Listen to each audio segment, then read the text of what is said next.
Hey guys, welcome back to another video. Let's talk about why most people never move forward in life and always feel stuck, trapped, and fearful. So guys, when people feel like they're trapped or they can't seem to get any momentum in life, or they just feel like maybe, they're just not destined for success, or they call it luck when they see other people win, you guys have to remember that success and having an abundant life and having a good relationship with the people around you and having money and whatever basically whatever success means to you, having those things is more so about you. It's not about luck. It's not about your predestination to be unsuccessful or unhappy. We all have a choice. Now, some people start out behind. Some people start out disadvantaged. Maybe they grow up with just one parent or no parents. Maybe they grew up in poverty. Maybe they grew up around drugs or violence or whatever the case may be, right?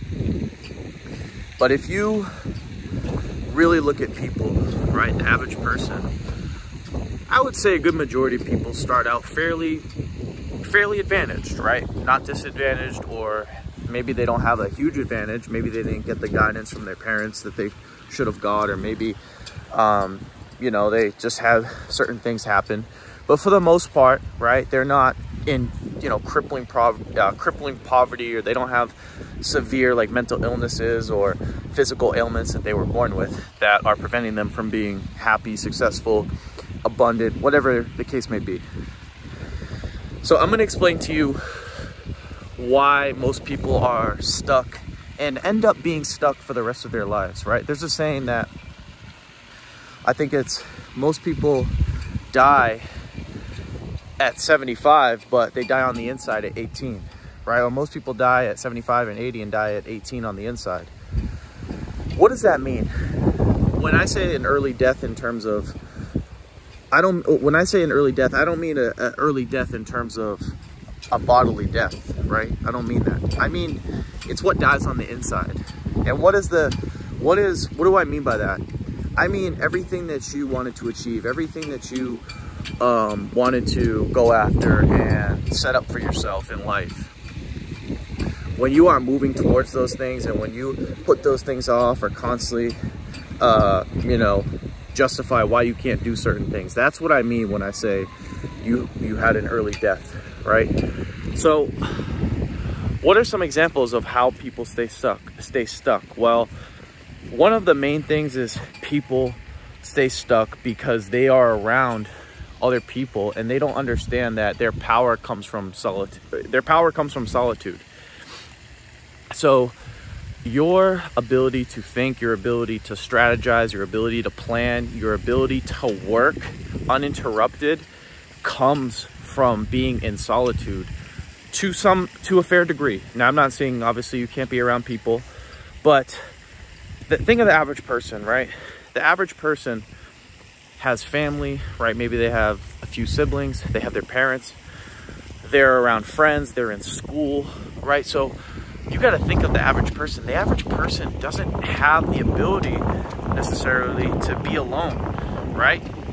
And even if they are alone, most people it makes them uncomfortable to be alone. It makes them, because we're also brainwashed to feel like we need to belong and we need to, well, it's in our nature, but we're brainwashed to feel that we constantly need to be involved in something. We constantly need to be around other people. If you're not at your family, if you're not with your family, why aren't you with your friends? Why aren't you with your girlfriend? Or why aren't you, doing something with others, right?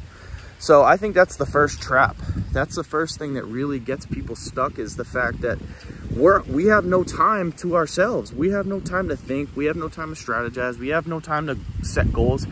And we sure as hell don't have time, or we don't create the time to do deep work on whatever project we're aiming to start and basically work on, right? So the biggest distraction for most people is other people, right? And think about it, right? Most people, when they go to work, they have to deal with other people, right? If they're a manager, or even if they're you know, under other people. They're dealing with gossip, they're dealing with drama, and then they go home and they have their family. So we're in such a like a heavy social environment where, you know, when we grow up, we don't understand that to really move forward in life, you need to get away. It's like a process of like peeling back the layers, right? So I'm not saying you renounce people in a hateful or resentful way, but you know, like if you're 18, 19, 20, 21, 22, you should aim to move out, right? Get out of your parents' house, right? If you work a job and you feel like it's stifling you and you feel like there's too much drama or you just don't like being around people, find work that you can do that isn't necessarily involved with that many people, right? So you have time to think and you can focus and you don't have to be stressed out by the needs of others constantly. And I'm not saying you can't have a family, right? But you want to minimize your social life as much as possible. The less, and I know this sounds so counterintuitive, but the less friends you have, the better. The less family ties you have, the better, right? And I'm not saying you should not have friends. I'm not saying you shouldn't have connections, but a lot of the people that we grow up with are just people we grow up with. Like, we don't even create, like, for the first, think about it, right? For the first 12 years of your life, for the first 15 or 18 years of your life, think about it. You're put in a school with a bunch of people that you had no control over. Like, you didn't really choose those people to be surrounded by with, right? They were just thrown into a classroom by the teachers, and there you go. Now you have to socialize with these people. And then your family, you have no choice of that either. That's who you grow up with.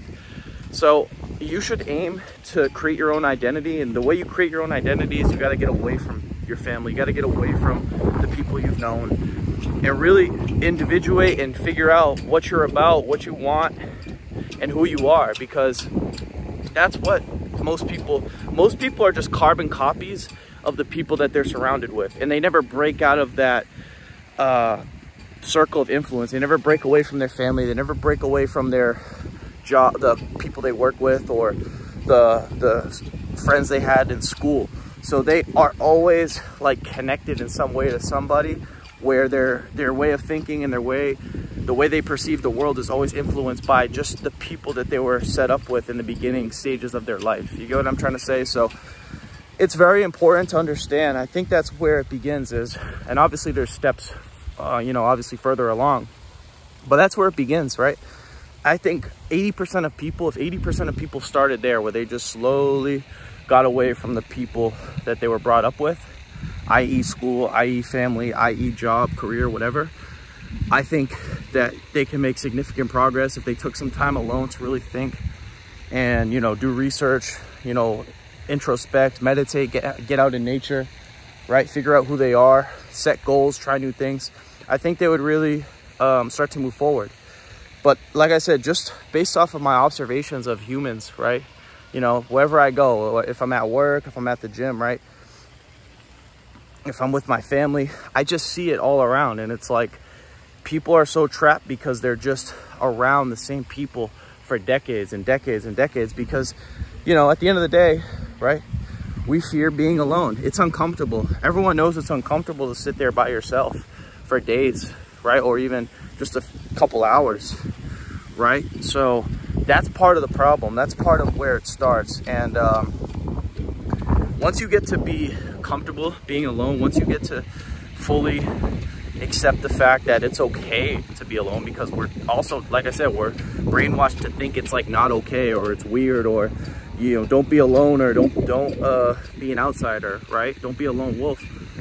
And I'm not saying you got to be a lone wolf forever. I don't think there's value in being a lone wolf forever, but you have to break away. Like, here's the point. You have to break away from your beginning circle of influence so you can individuate, so you can claim a new identity, so you can be reborn as a new man or woman or whatever, and have a new identity and have, you know, a way of thinking that's individual to you, that you can now begin to associate with people that are of that new identity, right? And that's what I'm all for. I'm all for, you know, figuring out who you are, what you want, and then being around people who are about that. But what I'm not for is for you to just stay around people because you want to just feel included, or you don't want to feel alone, or you don't want to upset people, right? That's where I draw the line, and I think it's a bad idea to be around people just because, you know, you don't want to be alone. So, and another thing too, when you start to be alone, when you start to really create that new identity, you can now start to take action in that direction, because it's like, okay, you know, now that I'm alone, right, I've conquered that part, that first step. I've created a new identity. I'm by myself. I'm, you know, or I'm in solitude. I can finally get clarity on what I want, on what I need to do. And then now you can begin to learn new skills. You can begin to learn, you know, research different things. You can begin to try new things, right? You can explore different things as it pertains to your fitness, as it pertains to your health, your wealth, right? All those three areas. So, and it's going to be different for everybody. But like I said, you're not going to be able to do that if you're just around mediocrity and you're just around the people that you've always been surrounded yourself with. So I think that's where it starts. And it's hard, it's difficult, because it's like people are going to ask you, like, you're like, what are you doing? Like, why don't you want to see us? Like, even my parents to this day, you know, I try to make it a weekly thing to see them like once a week. But even them, they're like, oh, you don't spend time with us. And it's like, you know, I don't want to seem like hateful or resentful, but it's like, hey man, I don't see eye to eye with you guys, like, you know, like I maybe did when I was like a really young kid. So, you know, it's nothing personal, but like I said, we're all different and we all have to individuate and create the identity that God wants for us, right? And at the end of the day, right, that involves getting rid of people, right? Moving away, moving into more of a environment where you're by yourself, and you can then start to surround yourself with people who think like you, who want the same things. And then when you surround yourself with those types of people, that's when the growth really happens from a financial perspective, from a, you know, just understanding, you understand life better. You can make progress in the areas you want to improve on. And then that's where you really become the full package, and you can start to really begin living the life that you want. But like I said, that takes a lot of years, and, you know, most people just are scared, right? But at the end of the day, you're always going to have bumps in the road.